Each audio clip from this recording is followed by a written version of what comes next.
Hello guys, welcome to another vlog. मैं Mohammad Tayyab Schengen China में, और आज की वीडियो में मैं आपको बताऊंगा कि चाइना में आप हो तो कितना खर्चा है। स्टूडेंट्स के लिए मैं अलग बताऊंगा और जो जॉब कर रहे हैं उनका अलग खर्चा होता है, तो डिफरेंस है उनमें। तो सबसे पहले स्टूडेंट्स का सेक्शन लेते हैं कि स्टूडेंट्स का यहाँ पे खर्चा शंजन में, शंजन यूनिवर्सिटी के अंदर कितना होता है। हॉस्टल ऑलमोस्ट फ्री पड़ता है, 200-400 RMB होता है, वो इतना बड़ा मैटर नहीं है। आपको 3000 स्कॉलरशिप मिलता है, PhD वालों को अराउंड 35। तो यहाँ पर 500 या 1000 RMB इतना मसला नहीं है, क्योंकि यहाँ की प्रोफेसर या यहाँ की यूनिवर्सिटी अमीर है कंपेयर टू नैंजिंग टेक की निस्बत। सो इतना बड़ा मसला नहीं है, प्रोफेसर भी 500-1000 दे देता है।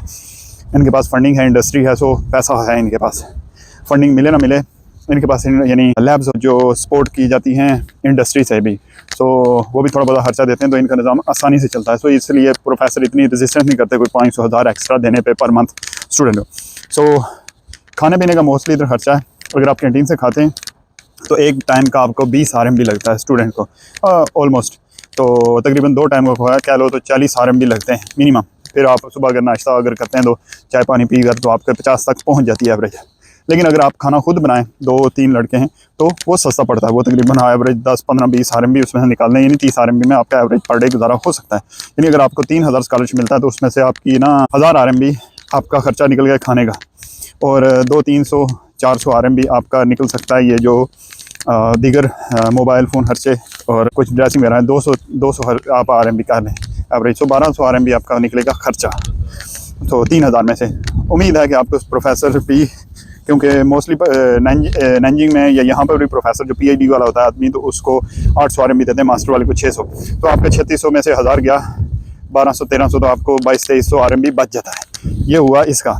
तो 5 का 20, तकरीबन लाख के एवरेज आप सेव कर सकते हैं। और मैं जो अपने एक्सपीरियंस से आपको कहूँगा कि इतना पैसा लाजमी बचना चाहिए आपको, क्योंकि खाने से आदमी जितना ज़्यादा खाने बनाता है उतना ही वेट गेन होता है।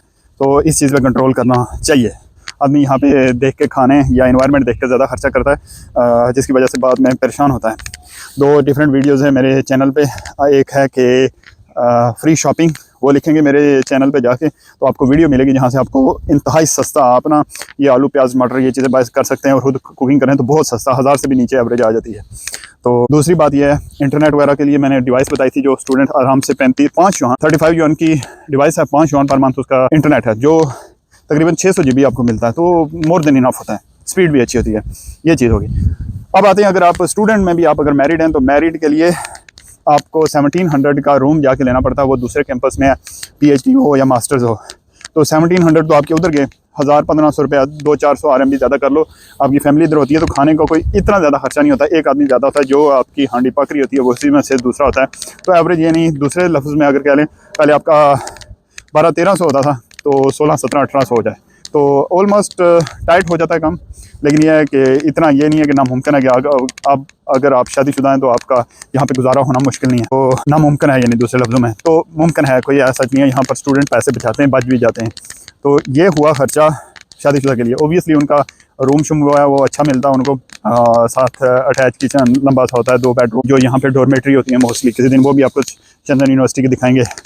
अब देखें ये फुआरा कितने मज़े का लगा हुआ है यहाँ पर। अब बात करते हैं जो पोस्ट डॉक की या जॉब करते हैं यहाँ पे, उनका खर्चा कितना होता है। उनको यूनिवर्सिटी अंदर फैसिलिटेट नहीं करती, ठीक है, तो फैसिलिटेट करने का नहीं करती, तो उसका फिर हल क्या है, हमें रूम बाहर लेना पड़ता है। यूनिवर्सिटी के करीब लेंगे तो आपको 3000 की एवरेज निकलेगी। छोटा सा रूम, ये वो लटम पटम उसमें होता है। अगर थोड़ा सा किचन भी साथ छोटा सा हो और उस तरह चीज़ हो, यानी प्राइवेसी हो, तो TV लॉन्च पैप हो, तो सोफ़ा वगैरह लगा हो, तो वो तकरीबन 4000 में एवरेज चली जाती है। यूनिवर्सिटी के बिल्कुल गेट के दाएं 1 किलोमीटर की रेंज में। जो यूनिवर्सिटी के आप दूर जाएंगे आपको रेंट कम पड़ जाएगा। और कितना दूर जाएं, अगर आप 5-6 किलोमीटर चल जाते हैं, बाइक ले लें तो 10 किलोमीटर भी कोई नहीं है। पाकिस्तान में भी हम जब जॉब करते हैं तो इतने किलोमीटर हम आसानी से करते हैं। तो चाइना में तो रोड्स वगैरह भी अच्छी हैं और बाइक पे आप चले जाते हैं, कोई इतना बड़ा मसला नहीं। आदमी सोचता है कि मैं टाइम बचाऊंगा, मैं यूँ करूँगा वो करूँगा। 3 या 4 माह बाद ना उसकी ना सही टाइमिंग निकलती है, यानी ना उसको पता लग जाता है मैं टाइम कहाँ पे ज़ाया कर रहा हूँ, ये वो लटम फटम। तो सोचता है कि 10 किलोमीटर में जाऊँ। बाइक पे भी आप होते हैं तो आप कई चीज़ें कर सकते हैं, मसलन कई ख्यालात सोच सकते हैं। आप चला तो रहे होते हैं तो वो सॉफ्टवेयर इंस्टॉल करने की बात है, आप वो आधा पौना घंटा 40-45 मिनट वो भी यूटिलाइज़ कर सकते हैं, क्योंकि सोचना फ्री है भाई सब। मैं जो चीज़ सोचता हूँ कि मैं बैठे हुए हर वक्त कुछ ना कुछ सोचता रहता हूँ, क्योंकि ना तो इस पर कोई खास एनर्जी लगती है, ना कोई और चीज़ चाहिए या ना कोई इंस्ट्रूमेंट चाहिए। आप ख्यालात में जहाँ चाहें ना जाना चाहें जा सकते हैं। सो आप जाते हुए आते हुए कर सकते हैं। ऑडियो लगा के आप लैंग्वेज सीख सकते हैं, बहुत सारी चीज़ें इस तरह मैंने की थी शुरू में, जो चाइनीज़ लैंग्वेज लर्न करने के लिए मैं ट्यूशन पढ़ाने जाया करता था। तो हेडफोन्स थोड़ा सा बंदे को दिल करता मैं म्यूज़िक वगैरह सुनूँ, लेकिन यह है कि रोज़ ऑडियो लगा कर वीडियो होती थी, तो वो लगा के मैं सुनता हुआ जाता था। 40 मिनट लग जाते थे, 30 मिनट दूर होता है बाइक पे, तो उस दौरान काफ़ी सारी लैंग्वेज के जो वर्ड्स थे, अब उससे लिसनिंग बहुत इंप्रूव हो गई। जो ही मैं किसी को सुनता ना, वो लफ्ज़ मेरे जहन में आ जाता। हो उसने कहा था, तो आप कहीं भी घूम रहे हो, को चाइनीज़ बातें कर रहे हो, तो आदमी पकड़ लेता है, हाँ ये लफ्ज़ मैंने सुना था, अच्छा तो इसका मतलब ये है, तो रिकॉल होती रहती है चीज़ें। तो इस तरह की प्रोडक्टिविटी आप कर सकते हैं ड्यूरिंग। तो ये ना सोचें कि ये वक्त ज़ाया होगा। अगर आप फिर बाइक नहीं लेते, बस वगैरह पे जाते, तो बस में भी आप मोबाइल से मुतल्लिक़ बहुत सारे काम, एडिटिंग या कोई नोट्स करने या कोई आर्टिकल पढ़ना पढ़ सकते हैं। चाइनीज़ लोग इसी तरह करते हैं, जैसे मोबाइल में घूमे होते हैं, जब भी आप मेट्रो में जाते हैं या उसमें, तो कोई 5-10 मिनट या 20 मिनट से कुछ आपने कोई चीज़ इन्वेंटरिंग कर लेनी, लेकिन प्रोडक्टिविटी आ जाती है। दूसरी बात यह है कि आपके माशी तौर पे सबसे बहुत ज़्यादा फ़ायदा होता है, क्योंकि ऑब्वियसली आप 10 किलोमीटर दूर जाते हैं तो आपको तकरीबन 1000 RMB का 1200 RMB की एवरेज बन जाती है, यानी आपको 1600-1800 में आपको मिल जाता है रूम शेंजन में। तो अगर आप यहाँ करीब रहते हैं तो ऑलमोस्ट डबल, यानी 35-36 की एवरेज निकलती है। तो 18 की करेंगे तो 2200 की एवरेज निकलती है। ये रूम रेंट आपने पे करना होता है अगर आप जॉब करें, ये यूनिवर्सिटी के करीब। में भी आप किसी कंपनी में करते हैं तो इससे भी कम होता है शायद। वो कंपनी मोस्टली साइड एरियाज़ में होती है, शहर के बीच नहीं होती, क्योंकि उनको रेंट वगैरह पे करना पड़ता है, तो उनकी प्राइस वहाँ पर रेंट कम होता है, मोस्टली पेड होता है। शेंजन यूनिवर्सिटी में इस टाइम 1200+ पोस्ट स्टॉक है, चाइनीज़ और फॉरनर मिला के। तो ओबियसली दाएँ बाएँ ये लोग रहते हैं, तो जो प्राइस है ना ओवरऑल सराउंडिंग में वो हाई है रूम्स की। तो आपको फिर ये बताऊं कि पोस्ट का या जो जॉब करते हैं तो उसका रूम रेंट का एवरेज आप ना अगर करीब रहते हैं तो बहुत से लोग प्रेफर करते हैं। मैं कहता हूं कि प्रेफर नहीं करना चाहिए। आप एक बाइक ले लें, बाइक 1500 RMB का मिलेगा, एक टाइम की इन्वेस्टमेंट है। आप 2 साल यूज़ करते हैं तो उसके पैसे पूरे हो जाते हैं। एवरेज डेली के 5 RMB बनते हैं। 2 साल आप बाइक को यूज़ करते हैं, उसकी 2 साल बैटरीज निकल जाती हैं, सेकंड हैंड जो होता है। सो ये हो गया, यानी आप 6-7-8 किलोमीटर 10 किलोमीटर दूर रहें, रूम सस्ता लें और बाइक रखें। मैं ये आपको मशवरा दूंगा। दूसरी बात आ जाती है खाने का ऑलमोस्ट अगर सिंगल आदमी है तो उसका उतना ही खर्चा है। अगर फैमिली है तो क्योंकि ऑब्वियसली घर कुक करेगा तो वो खर्चा उसका खुद। कुकिंग शेंजन में थोड़ी सी कुकिंग खुद करनी बहुत सस्ती पड़ती है, आधी कीमत आ जाती है। लेकिन अगर 2 बंदे हो, अकेला करे तो उसको उतना ही तरद्दुद है, तो वो मुश्किल हो जाता है, फिर टाइम भी वेस्ट करता है। एक बंदा कुक कर रहा होता है, एक चीज़ें लेके आ रहा होता है, तो इससे ड्यूटी शिफ्ट हो जाती है, जिसकी वजह से आपको फाइनेंशियली भी खर्चा कम लगता है और टाइम की भी बचत हो जाती है। अब आदमी खुद ही पकाए, खुद ही बचत करे और खुद ही खाए, प्लेटें धोए, तो वो टाइम बहुत ज़्यादा ज़ाया हो जाता है। सो इसलिए वो फार्मूला सिंगल के लिए नहीं है अलाउड, यानी एफिशिएंट फार्मूला नहीं है। तो वो कैंटीन से खा ले, 800-1000 RMB लगा ले, तो वो बड़ा है। लेकिन क्योंकि आप जॉब शुरू कर देते हैं, आपका स्टैंडर्ड अप हो जाता है, आप कपड़े भी महंगे लेना शुरू कर देते हैं और खाने भी बहुत ज़्यादा खाना शुरू हो जाते हैं। दोस्त से यार भी वो बन जाते हैं जो खाने पीने के। क्योंकि मैंने देखा कि इंसान को कोई और काम ना हो। आपने देखा होगा कि बहुत ज़्यादा जो अमीर लोग होते हैं उनका वेट बहुत ज़्यादा होता है। बेसिकली क्या है, उनको कोई और मशगला नहीं रहता। पहले तो आदमी को ज़िंदगी में यही होता है कि मैं फाइनेंशियली फ्रीडम हासिल करूँ। फाइनेंशियली फ्रीडम हो जाती है तो उसके पास फिर कोई इंटरेस्ट या काम नहीं रहता। तो और वो महबूब मशरा क्या है, खाने पकाओ और दूसरों को खिलाओ। बेसिकली खाना एक नीड है, ओके सो के जिस तरह पूरे कर लें, जो मिला खा लें। इसमें स्पेशल जायके वो नहीं होना चाहिए। जायका आप बनाएं लेकिन अच्छे खाने के भी बनाएं। ये नहीं कि आप खाना ले लें उसमें ये लिमिट हो के जी भाई सब मज़े का होना चाहिए। ओबियसली मज़े का होगा तो आप ज़्यादा खाएंगे तो ह्यूमन बॉडी ऐसी है कि इसको एक स्पेसिफिक वेट का खाना। जिस तरह आप जानवर देखते हैं, कोई बिल्ली या कुत्ता हो, आप जितना मर्जी उसका आगे जानवर रख देना पका के, या मतलब जिस सूरत में वो खाना पसंद करता है, तो वो ज़्यादा नहीं एक लिमिट से खाता। मैंने बिल्ली रखी हुई थी, तो वो जितना मर्जी आप उसके पास सामने ना उसकी फेवरेट खुराक का वो तोड़ा भी खोल के दे दो ना, तो वो सिर्फ 2-4 ग्राम जितना सही खाती थी, वो उससे ज़्यादा नहीं खाती। तो हम ह्यूमन इस रूल से हट, हम भी जानवर हैं एक तरह के, लेकिन हैवान नातिक हैं, तो हमें भी एक स्पेसिफिक वेट की चीज़ खानी चाहिए।